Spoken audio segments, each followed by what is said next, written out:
O segundo dentro de Caio não era mais apenas uma presença silenciosa, era um animal acordado, ele não rugia, não falava, não se mostrava por inteiro, mas se mexia. E cada vez que se mexia, o instante zero estalava um pouco mais. O guardião observava. O intervalo rosnava em silêncio. O relógio sustentava o peso de tudo. E Caio tentava desesperadamente continuar sendo apenas um humano no meio de forças que jamais deveriam notar a existência de alguém como ele. Um pensamento atravessou a mente de Caio. Um pensamento rápido, quase envergonhado.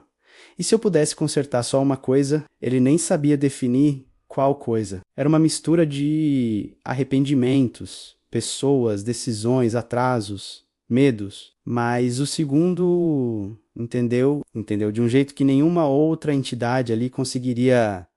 Um calor se espalhou pelo peito de Caio. Não era dor, não era conforto, era resposta. O segundo, reagir ao desejo. O guardião falou firme. Eu avisei, eu nem pedi nada. Protestou Caio, ofegante.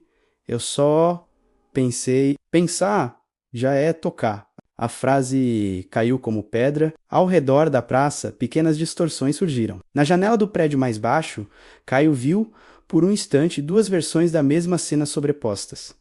Numa delas, um casal discutia. Na outra, o mesmo casal ria, no mesmo exato lugar. As duas imagens tentaram ocupar o mesmo espaço. Piscaram, oscilaram e então foram puxadas de volta para dentro do instante zero, como se alguém tivesse puxado o fio do erro. Mais adiante, próximo ao ponto de ônibus, algo parecido aconteceu. Um homem congelado olhando para o relógio de pulso e, por cima dele, a versão daquele mesmo homem que não parou para olhar o relógio de pulso e atravessou a rua apressado. As duas possibilidades vibraram, tentando coexistir. Mais uma vez, o instante zero rangeu. Mais uma vez, a pausa segurou. O guardião afirmou, didático, o segundo dentro de você está testando limites. Quer dizer que, só porque eu pensei em consertar alguma coisa, ele buscou, no mundo, exemplos de coisas que poderiam ter sido diferentes e começou a misturar. O intervalo estremeceu de prazer contido. Aquilo era o tipo de caos que o favorecia. Caio tremeu. Então tudo isso tá ligado a mim? Ligado ao segundo que você carrega? Corrigiu o guardião, mas você é a superfície que ele usa para Sergipe mover. A imagem mental era simples e terrível. O segundo era uma luz. Caio era o espelho. A luz não alcançava lugar nenhum sem a superfície do espelho, mas o espelho por si só não emitia nada. Se eu desejar errado, murmurou Caio, o mundo sente. Sergipe, você desejar intenso o suficiente, sim, como se quisesse provar o ponto. O universo deu mais um exemplo. No prédio espelhado lá longe, o homem do 17º andar, menos aquele que chorava por dentro, com lágrimas paradas na face, teve sua realidade momentaneamente tocada. Por um instante, Caio viu com clareza o motivo do choro. Uma mensagem de celular, congelada na tela. Não precisa voltar. Já resolvemos sem você.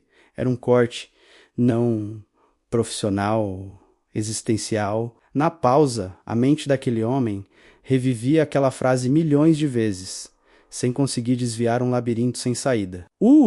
Segundo, dentro de Caio reagiu. A frase começou a se desdobrar. Não precisa voltar. Volta quando quiser.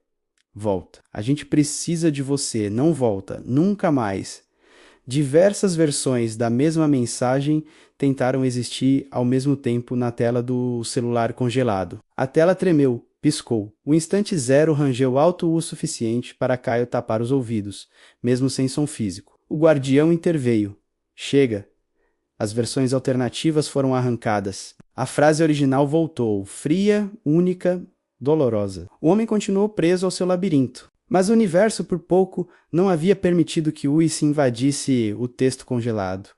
Caio sussurrou. Eu causei isso? Você provocou a resposta. Respondeu o guardião. Você ainda não causou nada irreversível. Ainda o relógio respirou de forma diferente. Até então, suas respirações eram longas, profundas, densas. Agora tornaram-se curtas e rápidas, como se tivesse entrado em estado de emergência. A rachadura de luz estreitou, concentrando-se. Não era mais uma abertura, era um feixe. Um foco. A voz do tempo falou. Severa. Você não podemos desejar ao acaso. Caio sentiu aquele repreender como um puxão no peito. Eu nem sei como desejar direito. Ele rebateu, quase com raiva, exatamente por isso o risco é maior. De repente, no meio daquela pressão, algo inesperado aconteceu. Uma imagem invadiu a mente de Caio. Não vinha do passado, não vinha do futuro, não vinha do segundo órfão. Vinha de um lugar entre tudo isso. Ele se viu sentado em um café, conversando com alguém que parecia muito importante para ele, uma mulher cuja voz ele reconhecia, mas cuja história ele não conhecia. Era uma conversa íntima, uma despedida ou um recomeço.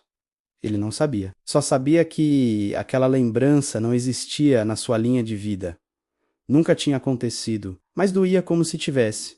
O guardião percebeu. Ele começou a gerar versões de você mesmo em linhas que nunca aconteceram. Isso é errado, não no plano das ideias, mas Sergipe, você começar a querer mais aquilo que não viveu do que aquilo que viveu. A voz fez uma pausa. O segundo vai ganhar controle sobre você, e não o contrário.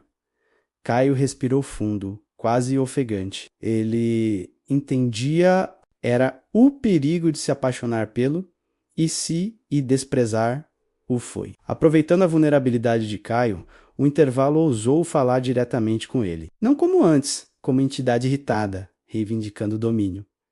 Agora sua voz veio suave, quase carinhosa. Você poderia viver tudo o que não viveu. Caio gelou. Todos os encontros perdidos, todas as frases não ditas, todas as vidas que você poderia ter tido, as sombras ao redor ficaram mais macias, menos agressivas, quase acolhedoras. Basta soltar, sussurrou o intervalo. Deixe o segundo fazer o que quiser.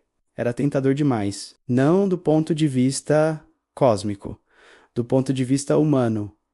Quem nunca quis isso? O guardião interveio, cortante. Ele não quer que você viva. Ele quer que você Sergipe perca. O intervalo riu em silêncio, perder-se apenas um outro nome para ser livre. Caio percebeu que a discussão não era abstrata. Dizia respeito a algo muito concreto. Até onde um ser humano pode se permitir desejar sem quebrar a própria integridade? Até onde pode se permitir imaginar vidas alternativas sem rasgar a própria vida em pedaços? O segundo dentro dele respondia tanto à oferta do guardião, que era a responsabilidade, quanto à sedução do intervalo, que era a libertação sem forma. Era como segurar duas cordas puxando em direções opostas.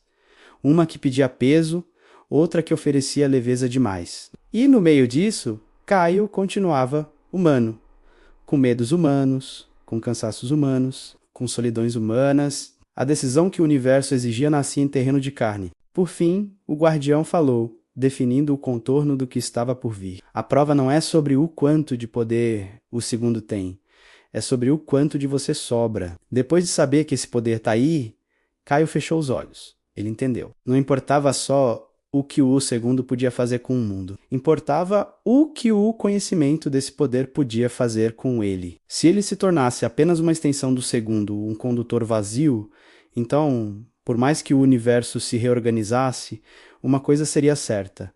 Caio deixaria de existir como pessoa. Seria só ferramenta. E isso, de algum jeito, parecia pior do que qualquer colapso cosmológico. Nada explodiu naquele momento. Nenhuma luz rasgou o céu. Nenhum portal se abriu. Mas algo pequeno, invisível e decisivo aconteceu dentro de Caio. Ele decidiu, sem palavras, sem gesto, sem promessa, menos que acontecesse o que acontecesse. Não queria se tornar só um canal. Ele queria continuar sendo alguém. Ele não sabia ainda se abriria ou fecharia portas, se escolheria colapso ou continuidade, se usaria o segundo para si ou para os outros. Mas sabia disso. Se eu tiver que perder tudo, que eu perca. Sendo eu, o segundo, dentro dele respondeu com um pulso mais suave. O guardião percebeu. Então já temos um primeiro alicerce. O intervalo recuou alguns centímetros, irritado, porque aquele tipo de decisão interna era mais difícil de corromper. E o instante zero, mesmo rachado, sustentou-se por mais alguns instantes infinitos, não por causa do relógio, mas por causa de um homem que, diante da sedução do si, escolheu pela primeira vez continuar sendo ele mesmo